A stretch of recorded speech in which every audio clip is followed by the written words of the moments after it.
Hi, and thanks for tuning in today. Today, we're talking about one of my favorite books and one of the all time great classics, Stephen Covey's The Seven Habits of Highly Effective People. This is a great book for your bookshelf. It's a great book for your brain, actually. And I just wanted to visit with you a little bit about it so you can get energized and let's go. Seven Habits of Highly Effective People is a principle centered guide to personal and professional effectiveness. Stephen Covey teaches that lasting success isn't built on quick fixes or personality tricks. It comes from aligning your behaviors with timeless principles like responsibility, vision, integrity, and collaboration. By moving from dependence to independence and ultimately to interdependence, you create a life and leadership style rooted in purpose, trust, and meaningful results. Covey says basically that true effectiveness begins when we stop trying to manage time, can't manage time, and start managing ourselves. And that really is a big deal. It's managing ourselves, our choices, our priorities, and our character. So I want to discuss the first 5 habits with you today. We'll talk about the totality in a future episode. We're talking about number one, be proactive because you are in charge of you. You control your response no matter what the circumstances.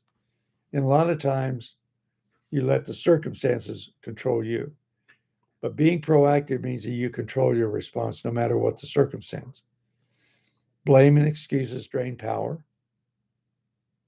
Language reflects your mindset. Now think about having to versus choosing to. Getting to. I get to. Man, I get to. I get to listen to this thing about 7 habits. I have to.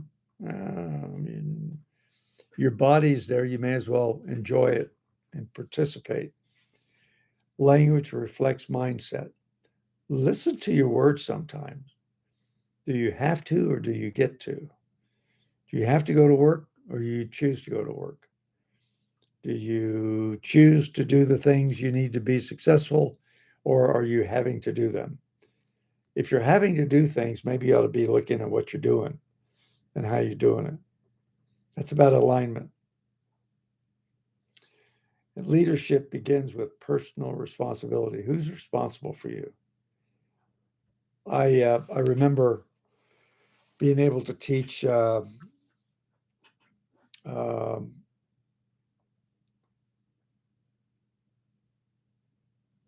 a high school staying class one time, and one of the things we used to talk about is responsibility. And the 4-letter F word I used to teach them was FNUF, FNUF. And what I would ask them is, if you want to learn a new 4-letter F word, of course, kids do. These are high school kids, sophomores, juniors, or sometimes seniors. From now until forever is what FNUF stands for. But the rest of the statement is from now until forever, I alone am responsible for myself.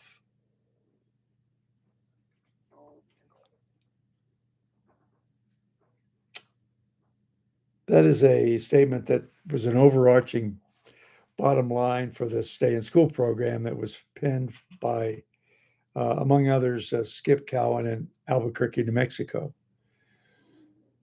It's a brilliant program, and Ortega is the guy that coined that new 7-letter or 4-letter F word, and that I think there are 11 words total in it. From now until forever, I alone am responsible for myself. From now until forever, I alone am responsible for myself. It's a great saying that the kids all learned when I was in their classroom. So, number one, be proactive, be responsible for you. Number two, begin with the end in mind. Begin with the end in mind. Your vision. What's your vision? What is a vision? What Covey suggests to do is to go to your own funeral and have some people talk about you. What do you want them to say? This is family member, a work associate, just a friend, other people that might have had you in their chain of command. What do you want people to say when you're gone, when you don't have any ears to hear? This is a way that you can define success. What does it look like? Live aligned, love that word, aligned with your values, not just your schedule. You control your schedule. You control who you are. If you know who you are, then you maybe ought to be looking at your schedule, seeing if those values line up. And another thing suggested was to create a personal mission statement. Do you have a mission statement? You have a mission statement, but is it on paper? And I'm just not talking about mission, I'm talking about purpose and vision, and maybe even throw in the values on that statement. So you have your purpose, your mission, your vision, and values, and all that should line up with who you are. Because your decisions become easier when you're guided by your purpose.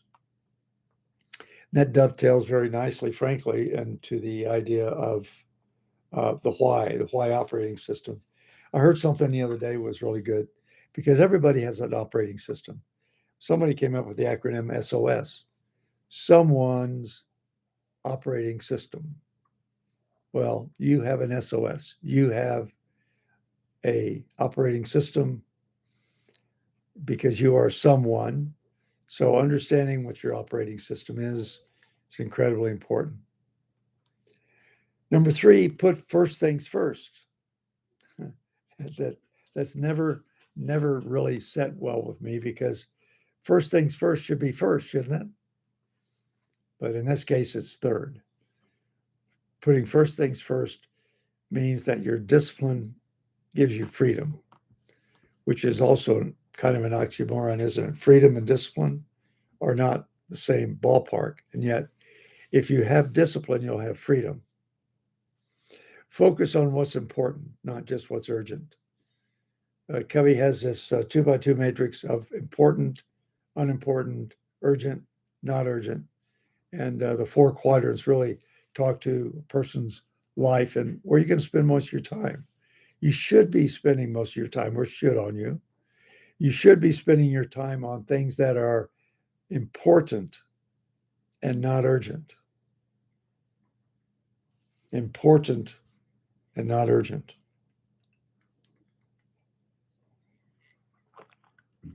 Protect your time for long-term priorities.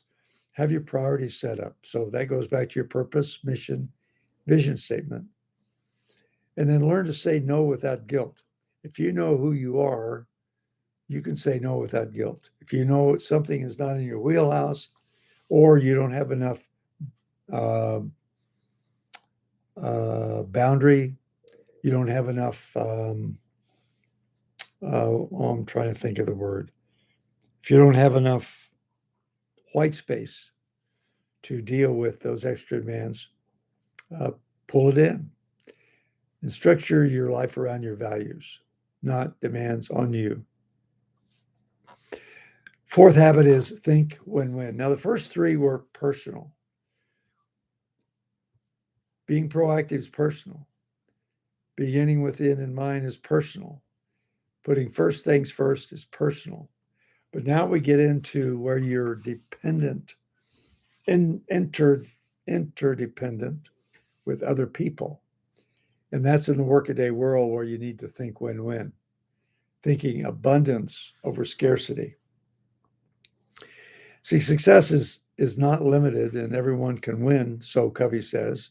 And I think that's true. I won't say generally true, but it's true in many cases. But in some cases, it's not true. Like, for instance, you go to court. It doesn't feel like a win-win. Even the people that win don't feel like they've won.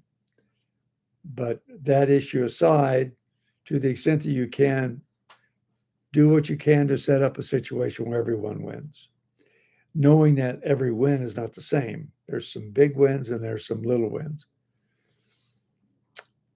Seek mutual benefit in relationships. Trust and collaboration outperform competition, and strong relationships are built on fairness and respect. The fifth habit is seek first to understand and then to be understood. I think this is one of the most important habits. They're all important. This one is really important in terms of interpersonal communications.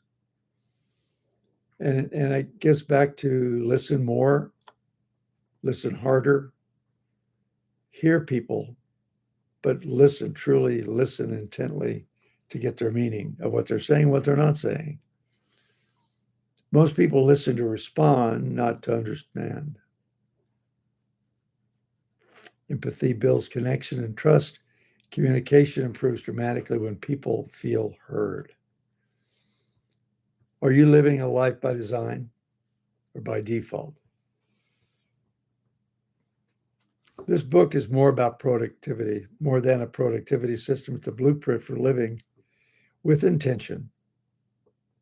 When you take responsibility,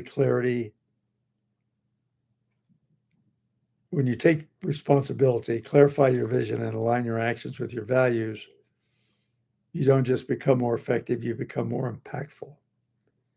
That becoming more impactful is really the key here. And at the highest level, effectiveness isn't about doing more. It's about becoming more.